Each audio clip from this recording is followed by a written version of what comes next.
इस बीच ये कुछ सालों पहले जब 3 कानून लाए, जिनको आप काले कानून कहते हैं, तो आपने आंदोलन किया।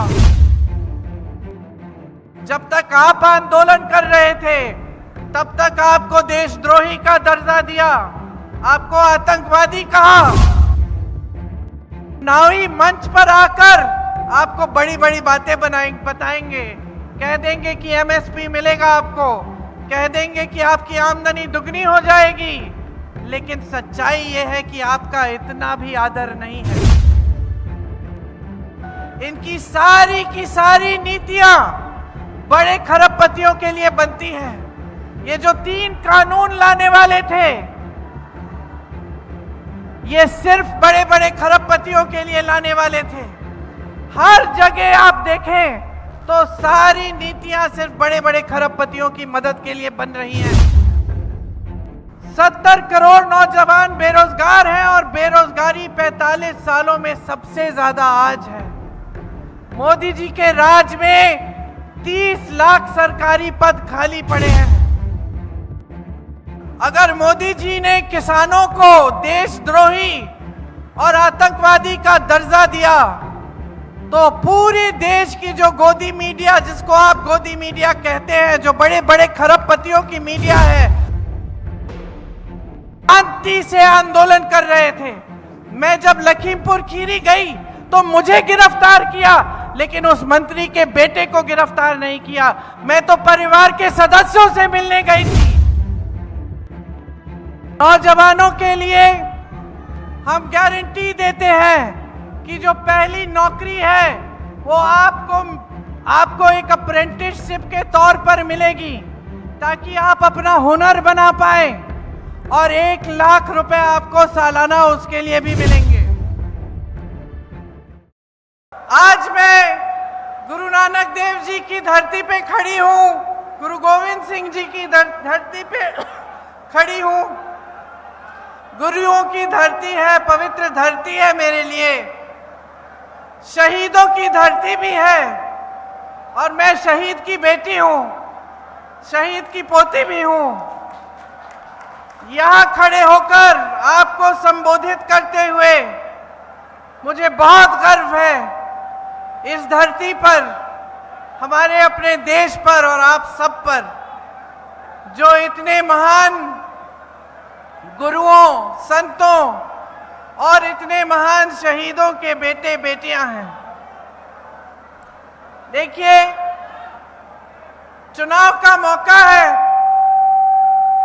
आपके सामने जितने भी नेता आते हैं, चुनाव के बारे में आपसे चर्चा करते हैं। मैं भी इसी संदर्भ में आई हूं, लेकिन मैं कुछ ऐसी बातें भी करना चाहती हूं जो थोड़ी चुनाव से आगे, थोड़ी गहरी बातें हैं, जो मैं चाहती हूं कि आप सब गहराई से समझें। मैं जानती हूं कि ये किसानों का प्रदेश है, किसानों की धरती है। किसानों ने ही हमारे देश को बनाया। आपकी मेहनत, आपके खून पसीने ने ही इस देश की धरती को सींचा है, हमें आत्मनिर्भर बनाया है। और हमारी राजनीति में स्वतंत्रता आंदोलन से पहले से भी हमेशा एक परंपरा रही है, किसानों के आदर करने की परंपरा, जिसमें हर नेता, चाहे किसी भी पार्टी का होता था, समझता था कि हमारा देश किसानों का देश है। जो सरहद पे हमारी रक्षा करते हैं वो भी किसान के बेटे हैं। जो हमारे पेट भरते हैं, हमारे अन्नदाता हैं, वो किसान हैं। जिन्होंने इस धरती को सींचा है वो किसान है। और क्योंकि ये बात समझते थे, तो हमारी राजनीति में हमेशा, हमारी विचारधारा में हमेशा ये एक सच्चा गहरा आदर रहा देश के किसानों के लिए, आप सब के लिए। लेकिन पिछले 10 सालों से जो सरकार केंद्र में चल रही है, मोदी जी की जो सरकार है उसमें हमने देखा कि ये जो किसानों की बात करते हैं, आपके सम्मान, आपकी आदर की बात करते हैं, वो सिर्फ मुंह बोली बातें हैं। अंदर से, गहराई से आपके प्रति ना आदर है, ना सम्मान है, ना आपके लिए नीतियां बन रही हैं। 10 सालों से आप देख रहे हैं कि खेती और किसानी से कमाना मुश्किल हो गया है। कोई सुविधा नहीं मिलती सरकार से। पेट्रोल डीजल महंगा हो गया है। जीएसटी से सारी जो जितनी भी खेती की चीजें हैं सब जीएसटी से लदी हुई हैं, महंगी हो गई हैं।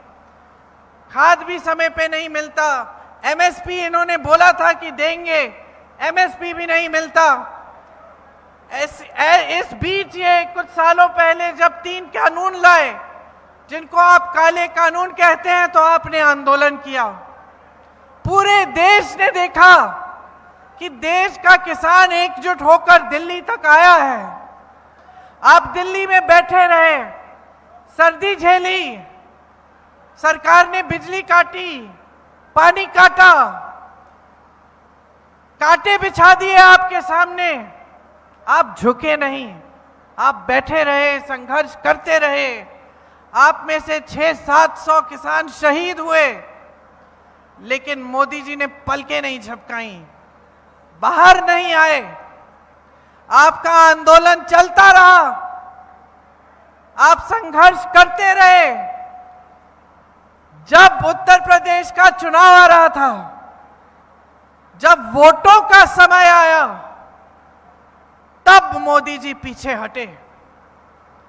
जब तक आप शहीद हो रहे थे, जब तक आप आंदोलन कर रहे थे, तब तक आपको देशद्रोही का दर्जा दिया, आपको आतंकवादी कहा, आपसे मिलने नहीं आए, आपकी सुनवाई नहीं की।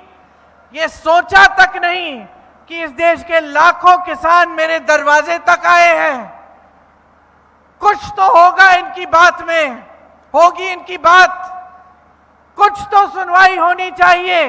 ये सोचा तक नहीं, आपको बुलाया तक नहीं अपने दरवाजे तक, आपको दिल्ली के अंदर आने नहीं दिया। ये सच्चाई है सरकार की कि चुनावी मंच पर आकर आपको बड़ी बड़ी बातें बताएंगे, कह देंगे कि एमएसपी मिलेगा आपको, कह देंगे कि आपकी आमदनी दुगनी हो जाएगी, लेकिन सच्चाई ये है कि आपका इतना भी आदर नहीं है।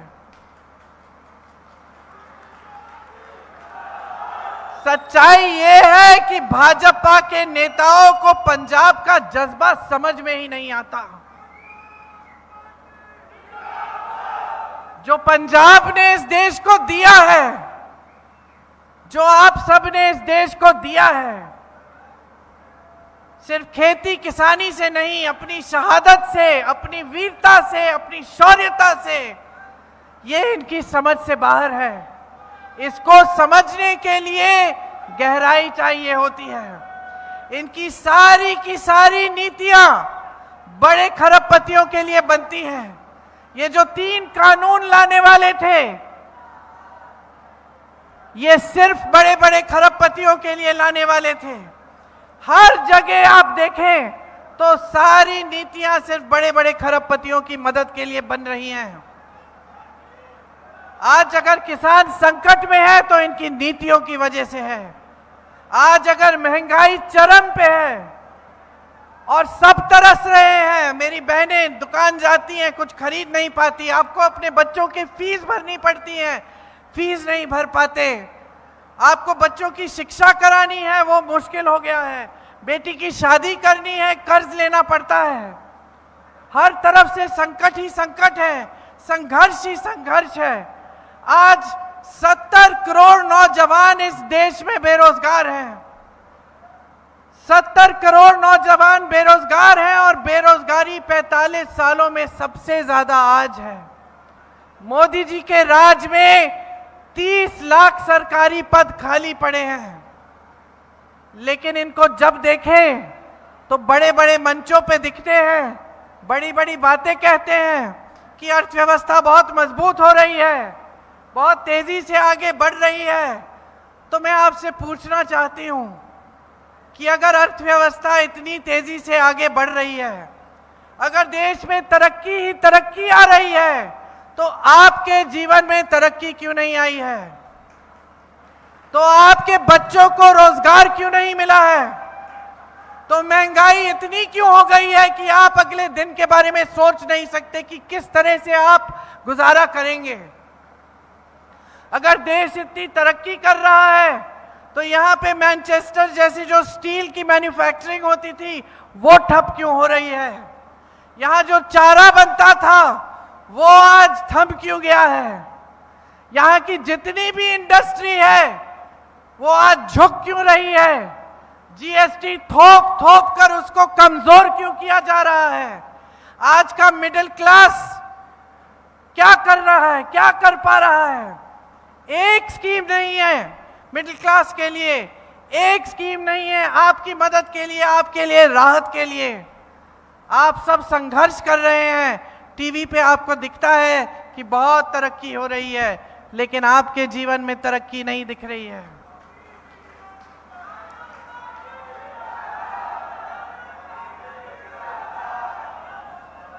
आपने मीडिया की बात की, आपने मीडिया की बात की, आपने खुद देखा कि किसान आंदोलन में मीडिया का रोल क्या रहा। अगर मोदी जी ने किसानों को देशद्रोही और आतंकवादी का दर्जा दिया, तो पूरे देश की जो गोदी मीडिया, जिसको आप गोदी मीडिया कहते हैं, जो बड़े बड़े खरबपतियों की मीडिया है, पूरे देश की मीडिया ने यही दिखाया, पूरे देश को यही दिखाया। आपके जो संघर्ष थे, आपके जो आंसू थे, आपका खून किसी को नहीं दिखाया। जब उत्तर प्रदेश में 6 किसानों को कुचल डाला एक मंत्री के बेटे ने अपनी जीप के नीचे, तो इसी मीडिया ने ये कहा कि ये जो किसान थे वो उपद्रवी थे, जबकि शांति से आंदोलन कर रहे थे। मैं जब लखीमपुर खीरी गई तो मुझे गिरफ्तार किया, लेकिन उस मंत्री के बेटे को गिरफ्तार नहीं किया। मैं तो परिवार के सदस्यों से मिलने गई थी। उसने तो 6 किसानों को कुचला था अपनी जीप के नीचे। आज भी उसके पिताजी चुनाव लड़ रहे हैं, भाजपा ने टिकट दिया है उत्तर प्रदेश में। यही है आदर आपकी शहादत का। तो आप पूरे देश में देख रहे हैं कि पब्लिक का कोई आदर नहीं है। इन्होंने पब्लिक को इस तरह से निरादर किया है कि चुनावी मंच पर आकर आपकी समस्याओं की बात भी नहीं करते। ये नहीं बताते कि महंगाई को कम करने के लिए क्या कर रहे हैं। ये नहीं बताते कि बेरोजगारी को कम करने के लिए क्या करने जा रहे हैं। ये नहीं बताते कि आज महिलाएं पंजाब में असुरक्षित क्यों हैं। ये नहीं बताते कि ये जो ड्रग्स और नशा का प्रॉब्लम है, ये इतना बढ़ क्यों गया है पंजाब में। इन्होंने क्यों कुछ इसको रोकने के लिए कुछ नहीं किया। कोई आपकी बात नहीं कर रहा है। आज जनता की बात सिर्फ कांग्रेस पार्टी कर रही है। सिर्फ कांग्रेस पार्टी आपके सामने आकर कहती है कि हम समझते हैं कि आपके साथ कितना अन्याय हुआ है।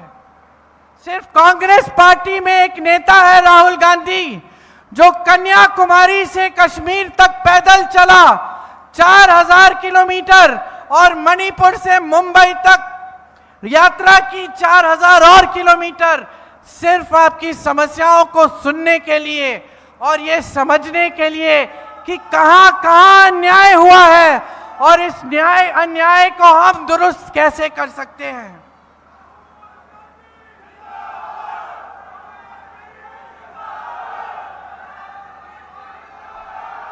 कांग्रेस पार्टी की हमेशा यही विचारधारा रही है कि सरकार जनता के लिए चलनी चाहिए, कि देश की जो संपत्ति है वो आपकी है। आपके लिए ऐसी प्रोग्राम, ऐसी योजनाएं बननी चाहिए जिससे आप इन चीजों का सामना, अपनी समस्याओं का सामना कर पाएं। यही हमेशा हमारी विचारधारा रही है। इसीलिए इंदिरा जी हरित क्रांति लाई और आप सबकी सहायता से यह देश आत्मनिर्भर बना। आज मोदी जी दशकों बाद आत्मनिर्भरता की बात करते हैं, लेकिन आत्मनिर्भर बनाने का काम इन्होंने सिर्फ अपने बड़े खरबपति मित्रों के लिए किया है। 16 लाख करोड़ रुपए ये कर्ज अपने बड़े बड़े खरबपति मित्रों के माफ करते हैं, लेकिन जब हम किसानों के कर्ज की बात करते हैं तो ये कहते हैं कि देश में पैसा नहीं है, इसके लिए अर्थव्यवस्था ठप हो जाएगी, ये कहते हैं। कांग्रेस पार्टी ने जहां जहां हमारी प्रदेश की सरकार थी वहां हमने कर्ज माफ करना शुरू किया। हमने छत्तीसगढ़ में किया, हमने राजस्थान में किया, हमने मध्य प्रदेश में किया। जब जब हम आपके लिए राहत लाने की बात करते हैं ये कहते हैं कि हो ही नहीं सकता, अर्थव्यवस्था ठप हो जाएगी। ये कैसी बातें हैं? अगर आपके पास अपने खरबपति मित्रों को देने के लिए पैसे हैं तो इस देश के किसानों के लिए पैसे क्यों नहीं हैं? तो इस देश की महिलाओं की मदद के लिए स्कीमें क्यों नहीं हैं? कांग्रेस की विचारधारा रही है कि आपकी संपत्ति वापस आपकी जेब में जानी चाहिए। इसीलिए इस चुनाव में भी हम सिर्फ और सिर्फ आपकी बातें कर रहे हैं। हम कुछ गारंटी लाए हैं, उन गारंटी से हम ये तय कर रहे हैं कि जो आपका पैसा है, इस देश का जो पैसा है, वो वापस आपके हाथों में जाएगा।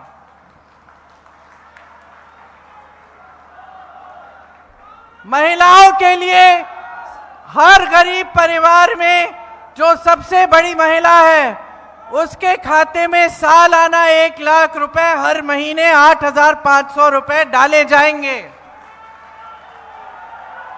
50% सब सरकारी रोजगार महिलाओं को दिए जाएंगे। मेरे किसान भाइयों, एमएसपी का कानून लाएंगे, कानून बनेगा, आपका अधिकार बनेगा। आपका जब ये अधिकार बनेगा तो चाहे कोई सरकार आए, मोदी जी की सरकार आए, योगी जी की सरकार आए, आपका कानूनी अधिकार होगा, कोई पीछे हट नहीं पाएगा, आपको देना ही पड़ेगा। हम गारंटी देते हैं कि जब आपके खेतों में नुकसान होगा तो 1 महीने के अंदर अंदर आपको पूरा भुगतान दिया जाएगा। हम गारंटी देते हैं कि जो खेती के सारे सामान हैं उन पे से हम जीएसटी हटा देंगे। श्रमिकों के लिए हमारी गारंटी है कि 400 रुपए से कम देश भर में कोई आपको मजदूरी नहीं दे पाएगा। आपकी दिहाड़ी 400 रुपए से ज्यादा होनी पड़ेगी। ये कानून लाएंगे। जैसे गांव में मनरेगा लाए थे और मनरेगा को मजबूत बनाने का काम कांग्रेस पार्टी ने किया, जो मोदी जी ने कमजोर कर दिया है, उसी तरह से हम शहरों में भी 100 दिन का रोजगार मनरेगा जैसा लाएंगे। और जो ग्रामीण मनरेगा है हम उसको मजबूत बनाएंगे। हर परिवार के लिए 25 लाख का हम स्वास्थ्य बीमा लाएंगे। राजस्थान में हमने करके दिखाया। राजस्थान में आप हार्ट का ऑपरेशन, ब्रेन की सर्जरी, कैंसर का इलाज कर सकते थे, आपको 1 पैसा नहीं देना पड़ता। जब कांग्रेस की सरकार थी 25 लाख का स्वास्थ्य बीमा हमने लागू किया। अब हम पूरे देश में करना चाहते हैं ताकि जब आपको जरूरत पड़े आपका इलाज मुफ्त में हो पाए। जो महिलाओं की बात की, कर्नाटका और तेलंगाना में महिलाओं को आज भी कांग्रेस की सरकार 2-2 हजार रुपए हर महीने खातों में दे रही है। नौजवानों के लिए हम गारंटी देते हैं कि जो पहली नौकरी है वो आपको एक अप्रेंटिसशिप के तौर पर मिलेगी, ताकि आप अपना हुनर बना पाए, और 1 लाख रुपए आपको सालाना उसके लिए भी मिलेंगे। जो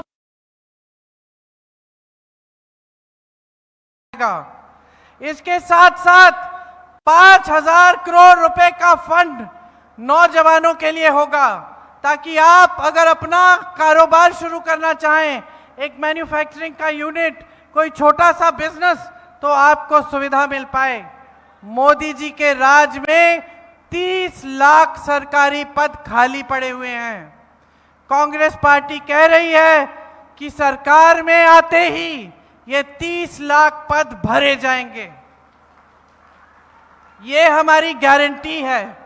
और इसके अलावा हर स्तर के लिए हमने अलग अलग स्कीम अपने घोषणा पत्र में लिखी है, जिसको आप जरूर पढ़िएगा और आप जागरूकता से समझिएगा, ताकि आप जानें कि हम क्या क्या योजना बना रहे हैं आपके लिए और किस तरह से हम आपका भविष्य मजबूत बनाना चाहते हैं।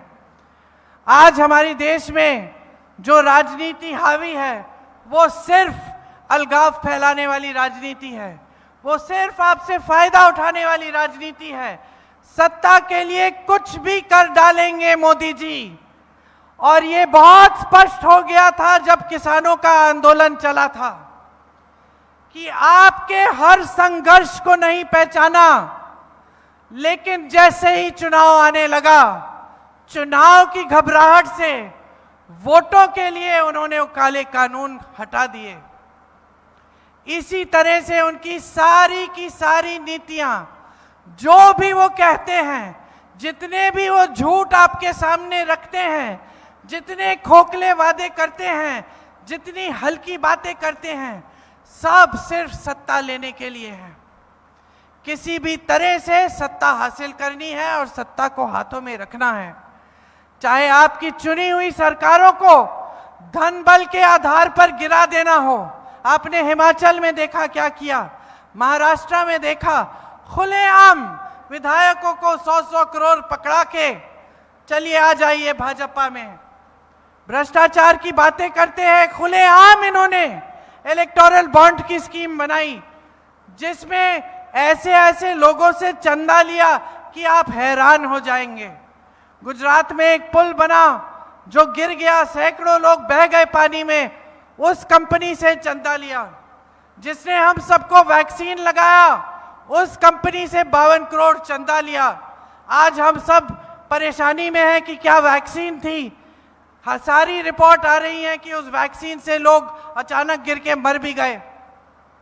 उन्होंने चंदा ऐसे लोगों से लिया जिन पे छापे लगाए थे।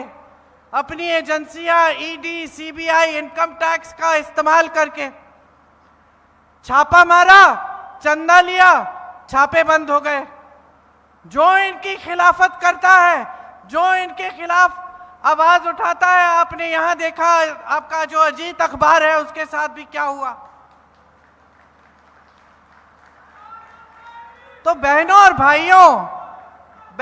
भाइयों, जब इस तरह की सरकार 10 सालों से चलती है, जो सिर्फ जनता को नकारने का काम करती है और जनता को गुमराह करके सत्ता लेने का काम करती है, तो जनता को सावधान होने का समय आ गया है।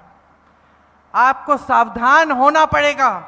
आपको समझना पड़ेगा कि केंद्र में क्या हो रहा है और आपके प्रदेश में क्या हो रहा है, और किस तरह से आपको हर स्तर पर गुमराह किया जा रहा है। आपके लिए जो काम करने वाला है, जो सच्चा नेता है, जिसने हमेशा आपके लिए संसद में आवाज उठाई है, जो सालों से किसानों के पक्ष में, जनता के पक्ष में आवाज उठाते हैं, संसद में सवाल उठाते हैं, जवाब मांगते हैं आपके लिए, आपके आंदोलन में आपकी मदद करते हैं, आपके साथ शामिल होते हैं, उन्हें पहचानिए।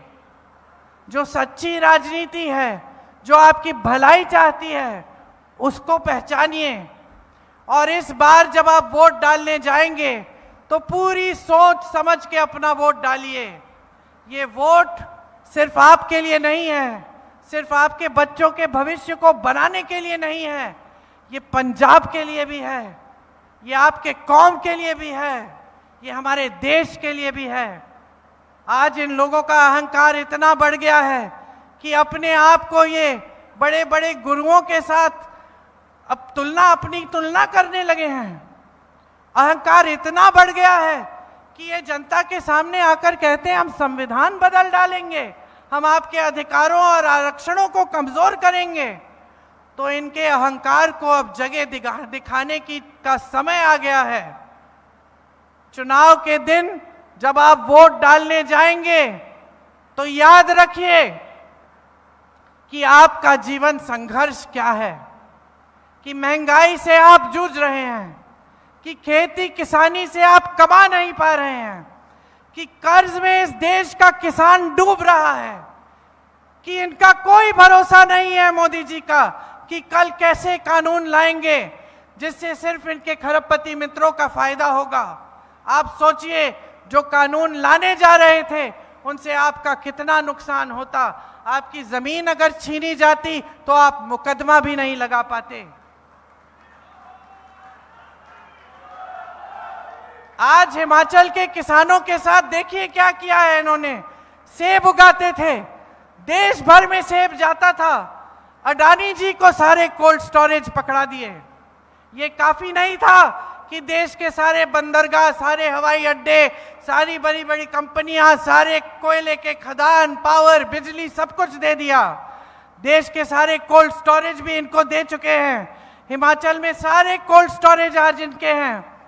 सेब का दाम अडानी जी तय करते हैं, सेब कब बिकेगा अडानी जी तय करते हैं। और ऊपर से मोदी जी की नीतियों ने अमेरिका से जो सेब आता है उस पे टैक्स कम कर दी और हमारे किसानों पर जीएसटी पे जीएसटी लाद दी। आज ग्राहक दुकान जाता है, अमेरिकन सेब सस्ता मिल रहा है, हमारा सेब, हिमाचल का सेब महंगा मिल रहा है। ये परिस्थिति सिर्फ हिमाचल की नहीं है, ये परिस्थिति देश के हर किसान की बना देंगे। इनका भरोसा नहीं कर सकते। आज कानून बदलेंगे, कल संविधान बदलेंगे, परसों आरक्षण बदल डालेंगे। आप सबको सतर्क होना पड़ेगा। ये चुनाव संविधान को, लोकतंत्र को बचाने का चुनाव है। अपने वोट का इस्तेमाल एक हथियार की तरह करिए। वो हथियार जो इस देश की सुरक्षा के लिए उठता है, जो इस देश की रक्षा के लिए उठता है, वही है ये वोट। जब आप वोट डालने जाएंगे तो अमर सिंह जी को भारी से भारी बहुमत से जिताइए, कांग्रेस पार्टी को जिताइए।